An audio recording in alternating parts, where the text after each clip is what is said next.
So hopefully, if people come across this YouTube video, they will go and watch my other one, which is my other YouTube website that I have, my YouTube account I have, called Cedric Dare 4907. That's at Gmail. That's my other YouTube page. I know that being a YouTuber takes time and patience, and hopefully people are interested enough to know what they know about me, find out about what they can find out about me, and hopefully I can get more subscribers so I can start taking care of my family. I'm the only one in my house that works, and where we live at right now, we deal with a lot of discrimination, a lot of racism, a lot of hatred shit around the area. We are in a very racist area, and we deal with it every single day. People don't respect me and my family. People pick on my kids all the time. People pick on me. People try and start with me. Shit, fights, whatever you want to call it. They try to start everything with me. They try to start with my ex-fiance, my ex-wife. They try to start with my children as well.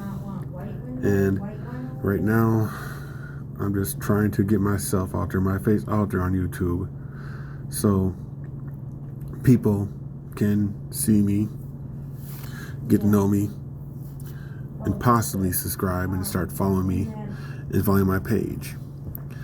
My page is basically, like I said, nothing spectacular, just 100% me, 24/7, 7 days a week, 365 a year. I usually broadcast when I'm at work because that's the only time I get to do it, because I have a full house during most of the day. I have a family of 7. I have an 18-year-old, 14-year-old, 12-year-old, 7-year-old, and a 2-year-old. My kids' birthdays are all coming up soon. That's why they're going to be coming. That's why I gave the ages. My 18-year-old is going to be turning 19 in November. My 13-year-old will be turning 14 in October, which is next month. She'll be turning 14 October 1st. My 6-year-old will be turning 7 October 31st. My 11-year-old will be turning 12 November 15th. My 2-year-old, she just turned 2. She will be turning 3 next year on the 27th of June. And next year I'll be turning 45 years old, June 24th.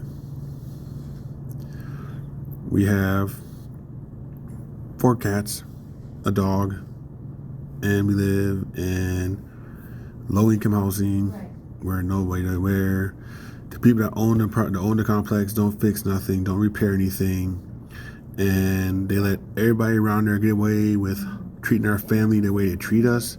Nothing's been said to them, nothing's been done about it. I do not know how many times I've had to call the police just to get something dealt with.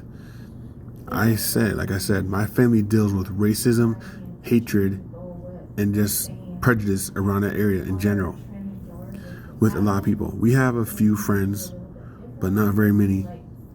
Everybody else, 99.9% of the people that stay around here with us are hateful towards us, are mean towards me and my kids, towards me, my ex-fiance, our kids, and they cut us down, cut our kids down. They cut our parenting style down when they themselves, all they do as parents is drink, do drugs, and party. The mother across the street from us, she has she has like 5 or 6 other guys living with her. Young guys are living with her. And they party every single night. They drink, they party, they do drugs. And they're the main people we had the problems with. They're the main people that cause trouble with my family, main people that harass my family and me, and the main people that harass my children. And we're trying to avoid that. We try to keep ourselves as much as possible, but it's kind of hard when people attack your kids or say something wrong to you that's not right. About 2 or 3 months ago, probably about 2 months ago, the person that lives down the way from us in 501 called me a fucking nigger. He was drunk, high, drinking, and he called me a fucking nigger just because he wanted to. You know, racism still exists. I still deal with it. I've had to deal with it my whole life. I'm trying to not let my kids deal with that, but that's not going to happen. Because all my kids I have, except for 2 of them, are biracial. They're mixed. My 2 oldest daughters, they're my stepdaughters. They're Caucasian. But my 11-year-old, 6-year-old, and 2-year-old are biracial children. And they deal with racism, hatred, prejudice every single day of their life. They deal with people cutting them down, people bullying them, people picking on them, people taking stuff from them. And these people, kids that do this stuff to them, they think their kids are perfect angels, so they don't do nothing about it. They let their kids get away with everything. But when it comes to my children, my kids get attacked constantly. They constantly get treated poorly. They constantly get abused, not physically. Well, my son, he's 6 years old, he gets abused physically. He gets abused emotionally, verbally. All my kids get abused verbally, emotionally.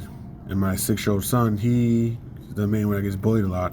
And about maybe about a week ago, a 15-year-old boy literally grabbed my son by his neck, picked him off the ground, and slammed him on the curb full force. He has no head injury. He's okay, but that stuff was reported to where he lives, and they haven't done anything about it. They're letting it all go. But when it comes to my kids doing something wrong, it's a totally different story. They're all over it.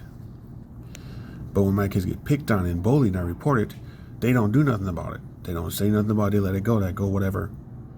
Clearly, that's not fair. You know, if a 15-year-old boy is going to attack a 6-year-old boy, pick him out the ground by his neck and slam him on the ground hard, almost killing him, and they're not doing anything about it, that's not right. And then you got the people across the way from us who say hateful, discriminating, racist things towards us. My son gets picked on a lot by the son across the street. And the mother thinks he's this innocent little boy. He would never do anything like that. He's this perfect angel. But one day, my son broke his toy. They were all over him, calling us poor parents. Our parenting style is horrible. And we treat our parents like we treat our kids like crap. We cut our kids down all the time. Not true. We get cut down by our own children. Our own children treat us like crap every single day of our life, despite what we do for them. You know, and in my opinion, there's nothing right about that. Anybody that treats anybody like they treat me, like my family treat around where we're at, deserves to get punished for it, but nothing ever happens. They let it go and they blow it off, like whatever. But when it comes to my kids doing something, it's a totally different story. They're all talking about threatening to kick us out, threatening to, well, about 2-3 weeks ago, one of the guys across the way, one of the younger kids, threatened to take my effing life. You know, he cursed me out, said he's gonna take my effing life, and he threatened to kill me because I said something to him. And their little lackeys go across the way. I party every single night, and I said something to him. He didn't like it very much, so he threatened to kill me. No, I called the cops. Cops can't do nothing about it because they just can't. Without witnesses saying that what happened, the cops can't do anything. All they can do is document it and write it down and keep track of it. Despite everything we dealt with around that place, from people that we stay with, we treated everybody there respectfully. We have never cut anybody down. We have never hurt anybody's children. We have never threatened to kill somebody we never threatened to kill somebody, take somebody's life there either. It's been reversed. I've been threatened again. My life has been threatened there since those guys got across the way, the partiers and the alcoholics and the drinkers and the druggies and drug users and drug dealers. My life has been threatened a total of 6 times just because they're high and drunk and they think they're better than everybody and think they can get away with it. It's been reported, it's been documented, it's been reported to HR where I sat, but what they do? Nothing. They let it go. They don't say anything to them about it. They don't even say that. They don't even write them up for it. But if I was to say something like that to somebody where I live, the cops would be called on me, I'd be arrested, and I'd probably get charged for me for terroristic threats, and I'd probably get locked up and thrown in jail for what I say to people. Because that's where we live. That's how people treat us around here. They don't respect us. They don't treat my family respectfully. I have a family of 7. I have a big family. My family is a mixed family. It has blacks and whites in there. It's not all one color. Like I said, my 3 biological kids are mixed. My 2 stepdaughters, they're Caucasian. Their mother, she's Caucasian. But me, my 11-year-old, my 6-year-old, and my 2-year-old are mixed. Biracial. You know, and this is what I deal with every day in my life. I'm not saying that nobody else does deal with this, but I'm sure other people deal with it in their life. But my family seems to deal with it more, especially in the area that we're at. Because the area we're at, the people that are there are racist. The people that own the place we're at, they're racist. They don't care what happens. But whenever somebody around there gets reported about my family reports somebody doing something around there, they won't do anything. And whenever stuff needs to be broken or needs repaired in the house, they don't repair it. But everybody else that needs stuff repaired, they repair stuff every single day. They jump on repairing their stuff, but they don't repair my stuff. Where I live at, we have a broken sink that leaks in the kitchen. We have a stuffed up bed. We have a stuffed up sink. We have a block sink in the bathroom. We have a toilet seat in the bathroom that's broken. All the screens in our house are destroyed. We have poor water pressure. They don't take care of everything around there. We got a toilet doesn't flush, but it's the top is falling apart. The kitchen sink in the downstairs, it leaks constantly, and it leaves standing water underneath it. And because of that, we deal with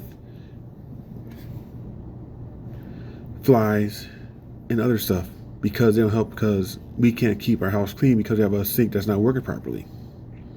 This is like the other place we're at in Keewatin. Same thing went through. We had also to be repaired, but nothing got repaired until we went to court. And because we went to court, I withheld rent from these people because of it. And once they did the repairs, they got their money, and I paid them their rent. That's what I'm doing with this place right now. I have their right as a tenant to, if I paid rent for the last 4 months. 4 months. $500 the last 4 months. That's about $2,000 over the last 4 months I paid for that place for rent. And they have not lifted a finger to fix stuff that needs to be fixed around there. We still got a leaky faucet in the kitchen. We still got a broken toilet seat. We still got screens that fall out. We got 2 windows in our house that aren't secure. The other day, yesterday I was at work, okay? And the mother, my ex, was at the house with our children, and the screen fell out. And when the screen fell out, the window that we had the fan in, she took the fan out of it, and it slammed down both of her wrists, swelled her wrists. Might have fractured them. I don't know. I got a chance to get checked yet, but that's not safe. They got one in the kitchen. Same thing. It falls down. It's not safe. Upstairs, in one of the bedrooms, very top, no screen, broken window. Not secure. You open the window, it slams down. My daughter, who's in that room, has gotten her fingers smashed multiple times by that window because it's not secure. It's not in good condition. You know, and while other people around their stuff got stuff going on around their house, you know, they need new fridge replaced. Oh, they'll replace the fridge, no problem. They need a screen fixed. Oh, they'll fix the screens, no problem. They need the sinks fixed. They'll fix their sinks, no problem. But when it comes to me, oh, we don't want to do it because of this, because your house is too dirty, or because this, or because you haven't paid rent. I paid rent for the last 4 months at that place. I haven't paid rent this month yet because they haven't done the repairs. And right now, the situation we're in is not a very safe and living a very safe, clean living condition. We are trying to move out as soon as possible and get to a better situation. We're going to get treated better than we're getting treated where we're at right now.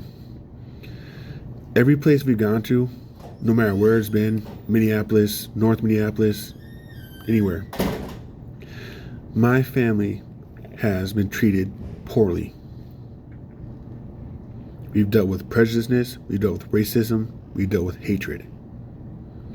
My whole family deals with it. Every single day of our lives we deal with it. And I was trying to not have my kids exposed to it, but I can't do anything about that. That's just life. Such is life. People are ugly. People don't respect our people. People think they're better than our people. That's just how it is in general. That's just how it is in the human race. There's people in the race, in human race, that are part of the crowd that gets treated poorly, and they band together to make things work. And there's another big chunk of people, that's human, that are against all that. That are racist, prejudiced, hateful, all that. And when I was going through school at a young age, starting at like maybe 6 years old when I started kindergarten, well actually 3 when I was in preschool, I dealt with a lot of stuff. I had to fight every day in school just to make it through school that day. I got bullied, I got jumped, I got beaten on, I got called racist, I got called racial names, I got dealt with prejudice, and I've had to fight to make it to my life to where I'm at today. Nobody should have to fight just to have a life. They shouldn't. You should just understand one thing. Just because you don't like somebody does not mean you gotta treat them poorly every single day and threaten to beat them up and make them fight just to get through school, just to get to life. In my life that I've had, I've been shot, I've been stabbed, I've been jumped, I've been pistol whipped, everything. When I was like 15 years old, before a lot of the police force in Minneapolis got situated, I got beat by racist cops. My sister, 16 years old, 4 cars full of cops, 2 in each car, gang raped her underneath the bridge in Minneapolis. Nothing was done about it. They got away with it scot-free. They said there was not enough evidence. So my sister had to deal with getting raped multiple times by multiple cops. They're not alone on the force, thank God. But there's cops nowadays on the Minneapolis force that are just as bad, if not worse. This whole thing that's going on with George Floyd. I knew George Floyd personally. He was a personal friend of mine. I worked with him as a security officer in North Minneapolis at was a bar and grill over North Minneapolis right after Midtown 46th. I worked with him. Me and him were friends. I knew him as a friend. I knew him personally. When I found out that he basically got murdered and by the police officer, I was infuriated. I was mad. No, yes, the cops got the cops are locked up now, but now I'm talking about letting them go on bail. And because of this, the riots are starting again. My city of Minneapolis has been burnt. It looks like a battleground. Places that I know from my childhood, destroyed. Landmarks that can't be replaced, destroyed completely. And then just recently, some more Minneapolis cops shot a black man in front of his kids in the car for no reason. I don't know what the story is about. There's no day they shot him. I guess they say it was resisting arrest or something, but I don't know the whole story. But they shot him in front of his kids in the car. And because of that, the riots started again. And the protests started again. The burning and destroying started again. Minneapolis used to be a beautiful city before all this stuff happened. Now you got people in the city in Minneapolis, the KKK members coming out, starting trouble, starting fires, starting riots, just because they want to. You know, the racism that has been under wraps in Minneapolis for years, decades, centuries, whatever you want to call it, decades mainly, is finally coming uncovered. It's finally coming to light. I deal with friends of mine in these cities telling me that, oh, this is what happened the other day with this, and this, and this, and this. I'm like, what is happening? Why is this going on? Why is human nature so ugly? Why can't we just all get along? It shouldn't matter what color your skin is. It shouldn't matter what your lifestyle is. It shouldn't matter about any of that. You should just be humans. Help each other. Help each other out. Watch yours back. Not be hateful. Not destroy and pillage people's lives. You know, the good thing that has came out of this whole George Floyd thing, a lot of people that did not like blacks have actually joined the blacks and backed them up and have been saved because of this. There still is a memorial up in South Minneapolis where George Floyd was killed, where they do services every single day and they save multiple people there. That area is blocked off, is no longer allowed to go through. That's where George Floyd was killed, and that's where they have his memorial at. And the paintings and drawings and signs of everything of all the people that happened, they were doing their protesting, right, and everything else. So that area is no longer called 30th in Chicago. It's now called George Floyd Avenue, because that's where he was killed at.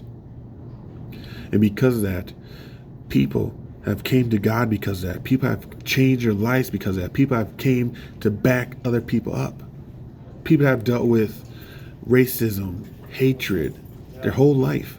Got people that never did that coming out of the woodwork to back them up. You know, good stuff has come out of it. But it should not take something really bad just for good stuff to happen. It shouldn't. It should just happen. People should just do it in general. It should just be natural. But that's not how it works. You know, I'm sorry that this tragic thing had to happen and make people realize what's going on and make people come to their senses and start, instead of fighting and cut down people that are less fortunate than them, to help them out and back them up. Okay, I have never, ever seen such a good reaction from stuff that just has happened. I just think people just are sick of all the stuff that the Minneapolis police do and they get away with. All the racism. How many people they've killed. Blacks, Asians, Mexicans. People just got fed up with it. You know, and yes, Black Lives Matter, but the way I look at it, Black Lives Matter, so does everybody else's life. All lives matter. Doesn't matter what color you are. Everybody's life matters at some point. Everybody's life is important. It shouldn't be one more important than the other. Okay? Another thing about me. My dad, who I no longer speak to because I have no relationship with him at this point, he is an ex-Air Force pilot. He became from an Air Force pilot to a drug dealer and a pimp. And because I refused to do what he wanted me to do, he has disowned me as his son. Because I refuse to follow in his footsteps. I refuse to sell drugs. I refuse to be a pimp because that's not the kind of life I want. I don't want that in my life. You know, yeah, he's sick. He's dying. Yeah, I'm a little sad, but not devastated. Because like I said, me and him have no relationship. He was out of my life for 15 years before he decided to wiggle his way back in and try and buy my love back.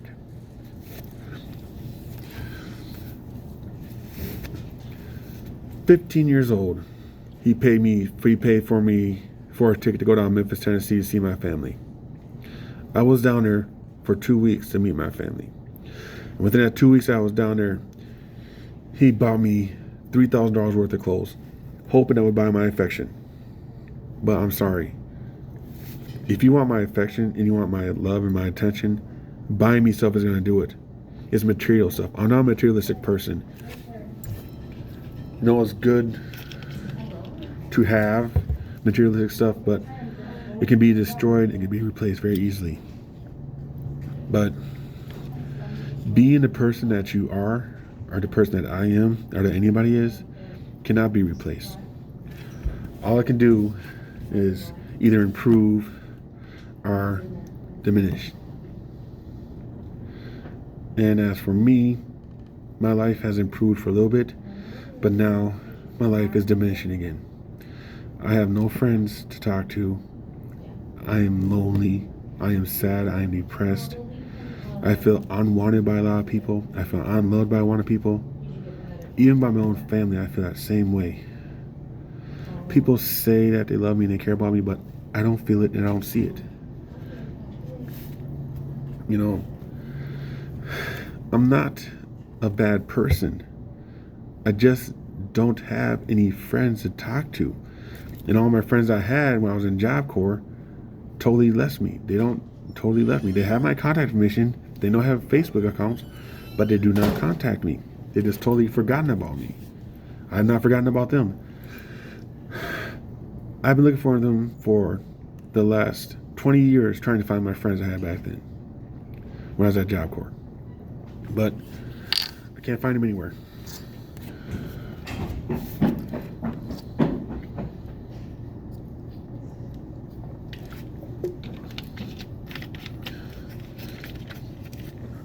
So let me ask you this, YouTube.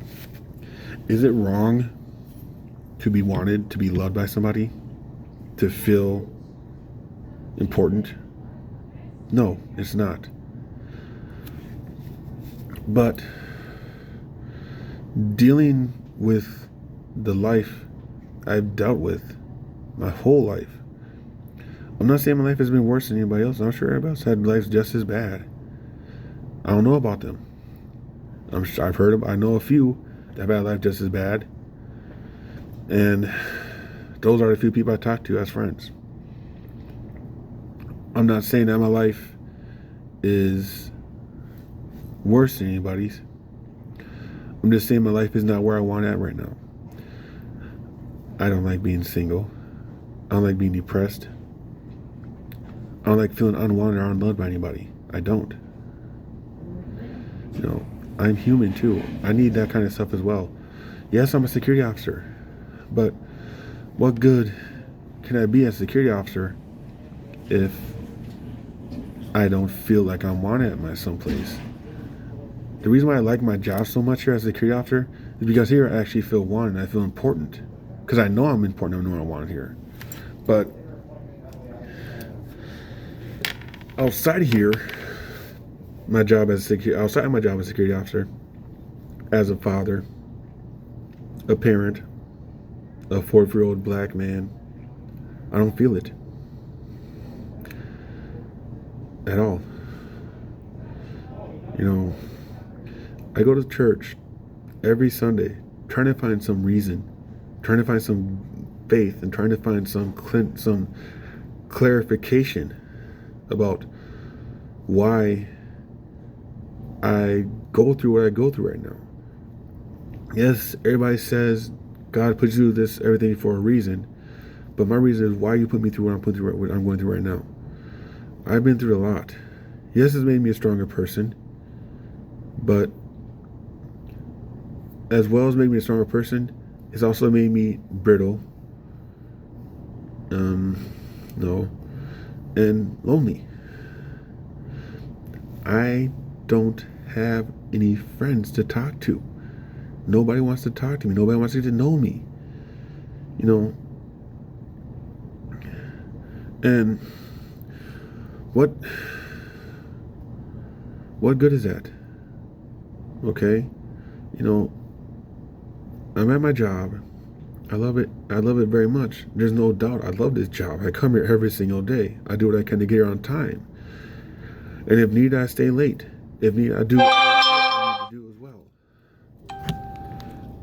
You know, but with all this other stuff I've dealt with outside of here, I don't feel important enough to people that I'm supposed to be important to. Meaning my family. I do a lot for my family. I do a lot for my family, and I have done a lot for them since I was with their mother. We were together for 14 years. I raised the 13-year-old and the 8-year-old as my own children. Their own fathers didn't want nothing to do with them. Their own fathers were brittle and hateful. My 18-year-old daughter's father, he's racist, he's a drug user, he's an alcoholic, and he's abusive. My 13-year-old daughter's father, he doesn't talk to her at all. He's talked to her maybe 3 or 4 times. He's came to maybe 2 of her birthdays. When she had a hernia, I was there for her. When her and her older sister got into a fight and she got a cut above her eye, I was there for her. For my 18-year-old, when her biological dad choked her, beat her, smacked her, dragged her around by her hair, I was there for her. When my 18-year-old dad showed up for a little bit and spent time with her, then all of a sudden he just left and hasn't been around since. Yeah, the last time he's been around was months ago. Just for her graduation. She graduated this year in June. He was not there for her. He showed up for her graduation, but couldn't go because I was on the way back from the States with my family that day because I had to go down there and see my family. I haven't seen him for a while. I've been up here in the Chisholm, St. Louis County area, Itasca County area for a total of about 3 or 4 years. So I don't see my family down in the cities more. I no longer have family down there in the cities I like to go and see, so they're all up here now. But I still have friends down there I like to see once in a while. I still have things down there I like to do. No, I'm from Minneapolis. I was born and raised in Minneapolis for 90% of my life. And the main reason why I moved up here with my family was because the fact being I have 4 daughters, and all 4 of my daughters have special needs. The people around the area we were staying at were very much aware of it, and they tried taking advantage of them. My 8-year-old daughter, when we were down there when she was like 13, 14 years old, almost got raped multiple times by different guys. Didn't happen, thank God, but it came pretty damn close. She ran away and went to the house, and she told us about it. The people she told us about, we knew where they were. I talked to them about it and haven't messed with her since. And now she's up here, 18 years old, thinking that she can do whatever she wants. She talks to these people online she doesn't hardly know. She just broke up with a guy who was 22 years old, who she met, who she talked to. I think it was Instagram. She didn't know what kind of person he was. She knew him as a person, and she just jumped in head first to the relationship with him. And before that, she was with her ex-boy. She was another boyfriend named Caden. He was abusive to her. He hurt her multiple times. And the last time they were together, he tried to control her everything she did and did not do. She left him because of that. But she kept on going back to him. She keeps on going back to those kind of situations, and I try and tell her, you don't want to do something like that. They're called exes for a reason. Because how they treated you. This Cade guy, her and him have been on and off together for 4 or 5 different times. And every time she's been with him, he's treated her badly. He's only wanted her for one thing and one thing only. And that's not her. That's not because that's not her smarts, not because of her personality, not because of her heart. Think about what else would be. Don't really want to say what else is because I'm in hospital, so I gotta be respectful. And just think about it. That's all he wanted her for. And that's what he tried telling her. She realized it. She left him, but then she went back to him again. Okay. And then there's one guy that she just met on the street going to the lake one day. This random guy, Native American guy. He lived in Duluth. She offered him her phone number. So she gave him her phone number. And the minute I saw a picture of that guy, I knew who he was. When I was a security officer down in the cities for EPG security down there, the place I worked at, the 508 Dance Club, where he came out, where he was a regular at, he was kicked out and put out multiple times for sexual harassment, sexual assault of waitresses and patrons both. He got put out. I was there putting them out when it happened. And it happened multiple times, too many times to remember, but I knew him. And I told her about him. I'm like, that guy that you gave your number to, I know him. I was a security officer down in the cities at EPG Security. I worked at the 508 Dance Club. He was a regular there. He got put out there multiple times for sexual harassment and sexual assault. And I guess the cops say he's been arrested. I hope it's true. Thank God if it is true. Get him off the damn streets. We don't need those kind of people on the streets doing stuff like that. Those people that sexually assault, that do sexual harassment and all that, and rape and all that stuff, and pedophiles, they need to be locked up. And they need to be re-educated in human life, in human living and everything like that.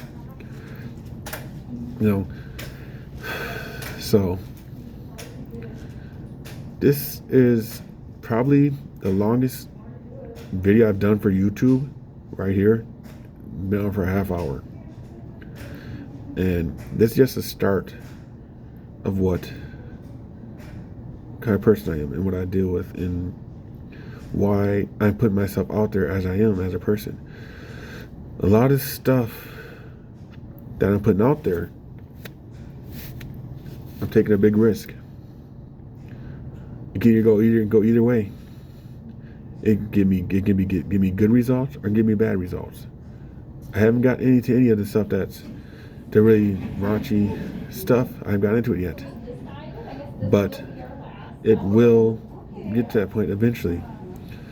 Right now, I'm at my job, nothing to do, so that's why I'm broadcasting on it. That's why I'm broadcasting on YouTube. I've done a lot for my family and people of our family, our friends.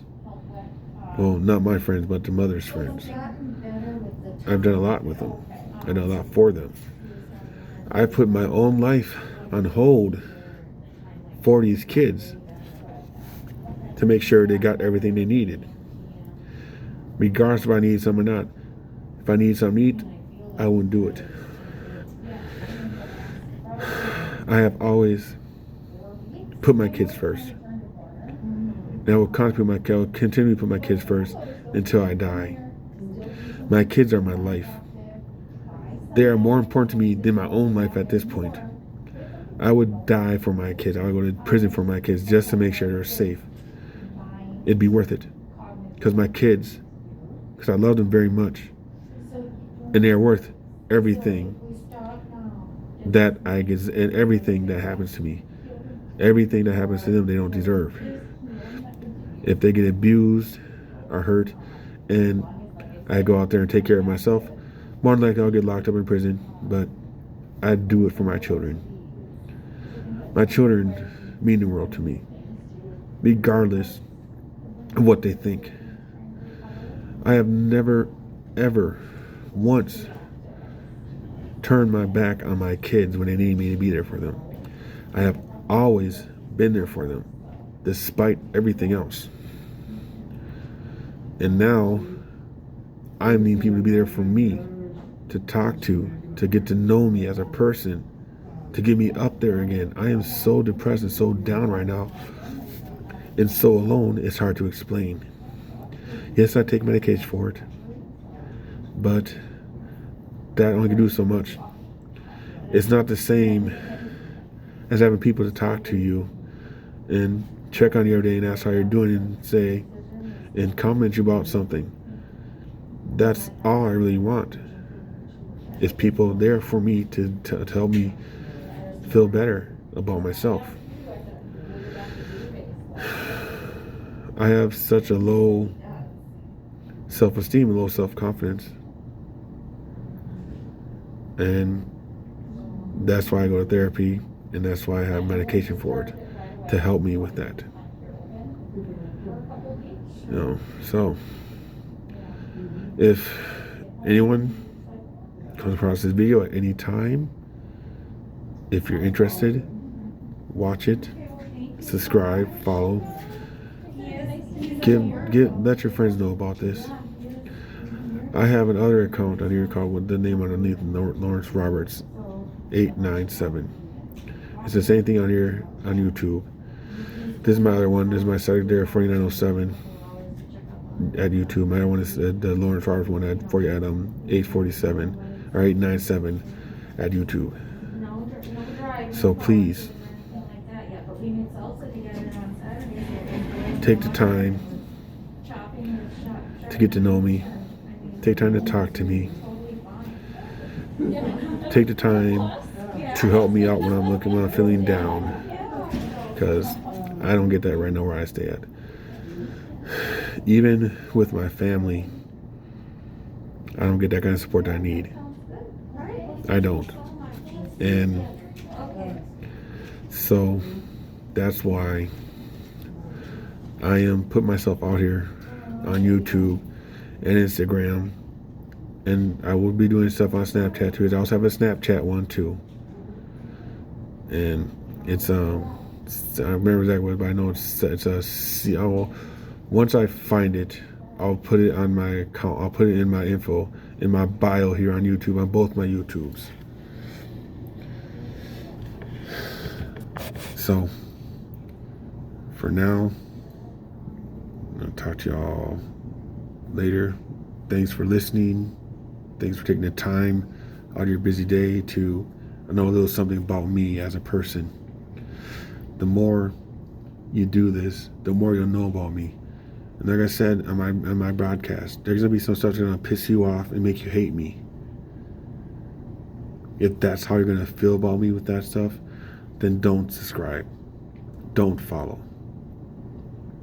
If you feel like, okay, he's putting this out there, it's a risk, let's see where this goes, then feel free to subscribe to both my YouTube accounts, this one and my Lawrence Roberts account. Look them both up. Look up the name Cedric Daher. That's CEDRICDAHER on YouTube, and my accounts for YouTube will be brought up. And if you choose to subscribe and to follow, then please do so. I'm looking for friends. I'm looking for support outside of my family that I don't have right now. Thank you.